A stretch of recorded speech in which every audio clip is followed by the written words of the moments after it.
I want to read you a wonderful book that I just purchased by Musa, and it's called My Garden over Gaza.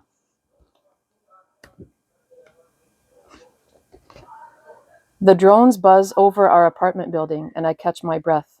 Isam, they will see you. I pull my little brother away from the window. He's too young to understand that even the drones are dangerous.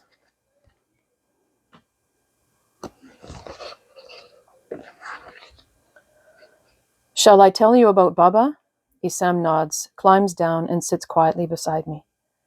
When Baba was a young man, he owned a big farm near an-Nasir, I say in a loud voice. He planted zucchini, potatoes, and cantaloupes. The land was fertile, and Baba worked hard.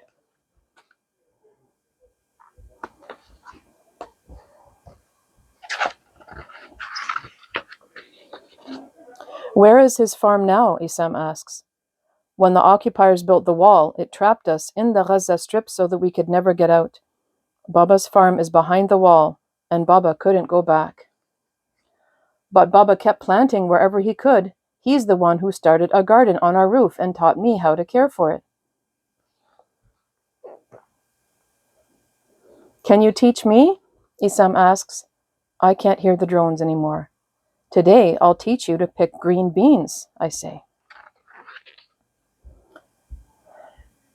My awa'is salah flutters in the wind, and I can smell wet soil and mint in the air.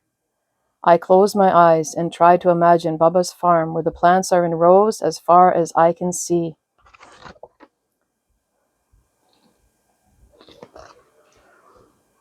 I imagine soft earth beneath my feet instead of this hard concrete. I show Isam how to pick beans and make sure he doesn't tear the plant. The plant is heavy with fruit, and we quickly fill our bucket.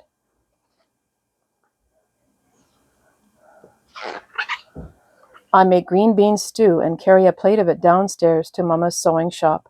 She looks up from a dress she is trimming. It would be better with a little meat, I say. I'll try to pick up some before Friday, Mama says. But I know if Mama doesn't have good business during the week, we won't have meat on Friday either. It still looks really good to me, though. After Isam goes to bed, I get Mama all to myself. You seem quiet today, Mama says suddenly. I'm just thinking. I'm tired of the drones. I'm tired of us working so hard but having hardly enough. But I won't tell her my worries. I know she is tired too. You remind me of your Baba, Mama looks into my eyes.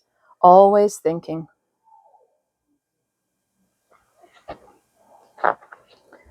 The next morning, Mama heads down to open her shop. I get Isam dressed and make him breakfast. Let's go water our garden, I say, and Isam runs ahead of me up the stairwell. Suddenly, I hear the buzzing of the drones. I pull Isam away from the door of the roof. I take him down to our floor and wait inside.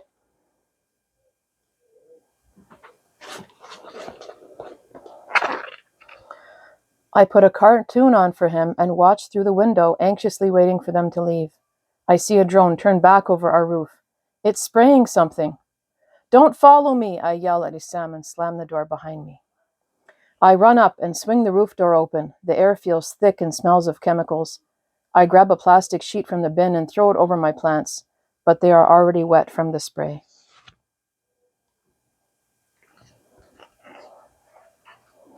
The drone turns back and starts spraying again. I grab a shovel and charge through the mist, swinging at the drone. It flies further away but keeps spraying. I gag and cover my face with the cloth of my awais salah. Stop, Mama yells. She grabs my waist and drags me into the stairwell. I try to pull back, but suddenly I'm so tired. I gasp the cleaner air in the stairwell and moan aloud, tears suddenly pouring out.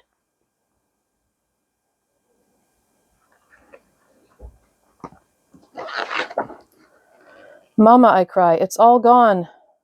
You can plant it again, she says, but if we lose you, who will plant again?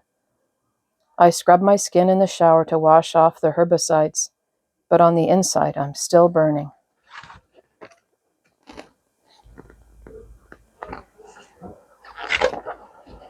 Mama closes the shop for the day. We wait for the wind to clear the air on the roof, and then we put on our boots and thick jeans to go upstairs. My plants are already wilting. The green tomatoes weigh down the drooping plants. They will never ripen.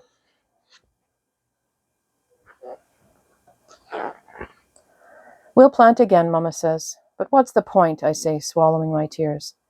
You will plant again, she says firmly, just like Baba did. We clean out all the dead plants and broken pots and put them in garbage bags. Then we scrub and rinse down the walls and tiles.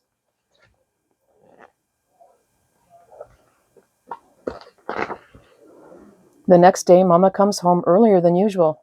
Nora, I brought you a present, she says.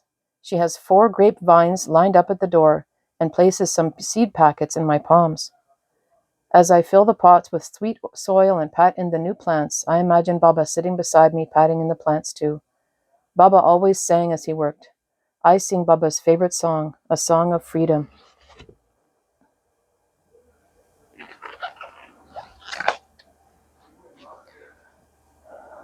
They think we will give up, he had said to me once, but we never will. No matter what happens, I know I'll never stop planting. Someday I will go back to Baba's farm. Someday I will return.